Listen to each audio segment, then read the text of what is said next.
एक दूर दराज गांव में, जहां वक्त एक मध्यम रफ्तार से चलता था, वहां के लोग अपनी रोजमर्रा की जिंदगी में मसरूफ थे।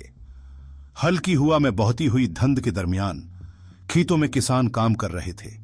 उनके हिल के पीछे मिट्टी की खुशबू थी, जो सुबह की ताजगी के साथ मिलकर एक खास एहसास पैदा कर रही थी। गांव के वसत में एक कदीम दरख्त था, जिसकी छांव में बच्चे खेल रहे थे। गांव के बुजुर्ग एक बड़े दरख्त के नीचे जमा थे।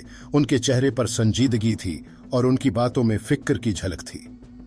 वो गांव के मसाइल पर बात कर रहे थे, खास तौर पर पानी की क़ल्त जो दिन बदन बढ़ रही थी। बाबा रहमत, जो गांव के सबसे अक्लमंद बुजुर्ग थे, ने कहा, हमें एक हल तलाश करना होगा, वरना हमारे खेत सूख जाएंगे और गांव की जिंदगी मुश्किल हो जाएगी। ज़ैनब, जो एक बहादुर दिल की लड़की थी, उसने बुजुर्गों के मसाइल का हल तलाश करने की ठानी।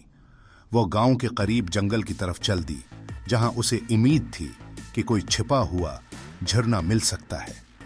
ज्यों-ज्यों वो जंगल में आगे बढ़ती गई, दरख्तों के बीच बहती हुई पानी की आवाज उसके कानों में आई। उसने देखा कि एक कदीम झरना वहां मौजूद था, जो बरसों से खशिक था, मगर अब दोबारा बहने लगा था। ज़ैनब ने गांव वापस आकर सबको ये खुशखबरी सुनाई कि उसने झरने को दोबारा बहता हुआ पाया है। गांव वाले खुशी से झूम उठे और सब ने मिलकर दुआ की कि ये झरना उनकी जिंदगी में खुशहाली लेकर आए। बाबा रहमत ने कहा, ये कुदरत की तरफ से हमें एक नेमत मिली है, हमें उसकी हिफाजत करनी होगी।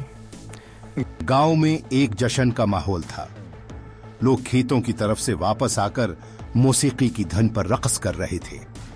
चांदनी रात में सबने मिलकर खाने का इंतजाम किया और गांव के बच्चे खुशी से नाचते हुए देखे जा सकते थे। बुजुर्गों ने एक दूसरे को मुबारकबाद दी और कहा कि यह दिन हमेशा याद रखा जाएगा। बाबा रहमत ने सुबह की पहली रोशनी में गांव के लोगों को जमा किया और कहा, ये हमारा फर्ज है कि हम अपनी ज़मीन की हिफाजत करें और अपनी आने वाली नस्लों के लिए उसे सरसब्ज बनाएं।